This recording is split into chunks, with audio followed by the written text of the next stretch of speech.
আসসালামু আলাইকুম, কেমন আছেন সবাই? আশা করি সবাই ভালো আছেন। আমি কিন্তু আজকে একটা রান্নার রেসিপি নিয়ে চলে আসলাম আপনাদের সাথে শেয়ার করার জন্য।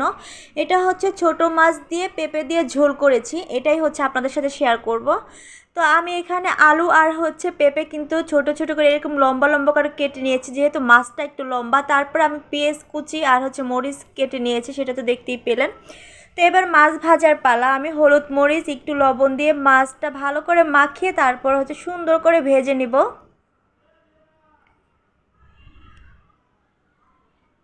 আমি কিন্তু মাছ ভাজার সময় একটু ভালো করেই ভাজি, আপনারা চাইলে হালকা করেও ভাজতে পারেন, যে যেভাবে খান সেভাবেই ভাজতে পারেন, কোনো সমস্যা নেই। আমি হালকা ভাজা মাছ খেতে পারি না, তাই আমি একটু ভালো করেই ভেজে নিই সব সময়।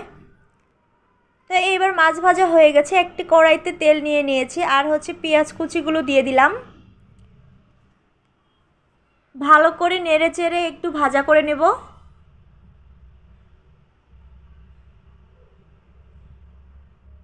এই যে ভাজা হয়ে গেছে, এর মধ্যে আমি হলুদের গুঁড়ো, মরিচের গুঁড়ো, জিরা গুঁড়ো, ধনিয়া গুঁড়ো আর হচ্ছে লবণ আর পানি দিয়ে দিলাম, মরিচগুলোও দিয়ে দিলাম।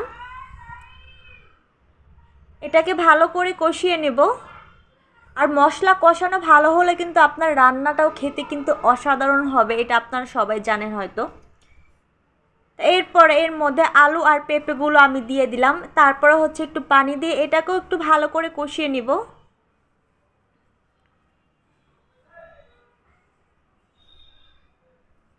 ভালো করে নাড়াচাড়া করে আমি ঢাকনা দিয়ে ঢেকে দেব। ফিরে আসলাম কিছুক্ষণ পর, দেখতে পাচ্ছেন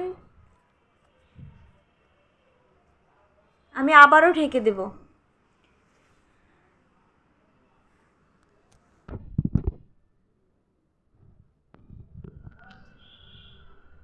এবার হচ্ছে ঝোল দেওয়ার পালা। তরকারিতে আমি পানি দিয়ে দিয়েছি, এবার আমি বলক আসার জন্য ঢেকে দেব। তো বলক চলে এসেছে, এর মধ্যে আমি মাছগুলো দিয়ে দিচ্ছি। এটা খেতে কিন্তু দারুণ লাগে, আপনারা একবার হলো বাসা ট্রাই করে দেখবেন, খেতে অসাধারণ লাগে। আর তরকারিটাও কিন্তু বেশ মজার হয়েছিল, আমি ভাবতেই পারিনি এতটা মজার হবে। আর মাছগুলো কিন্তু অনেক মজার ছিল।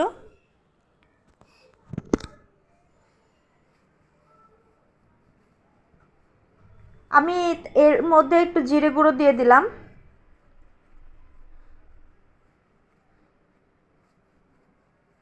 তো এই তো আমার রান্না শেষ, দেখুন কতটা সুন্দর লাগছে। আর খেতেও কিন্তু অনেক মজা হয়েছে। আর আমার ভিডিওটা কার কাছে কেমন লেগেছে কমেন্ট করে জানাবেন। আজকের ভিডিও এই পর্যন্তই, সবাই ভালো থাকবেন, আল্লাহ হাফেজ।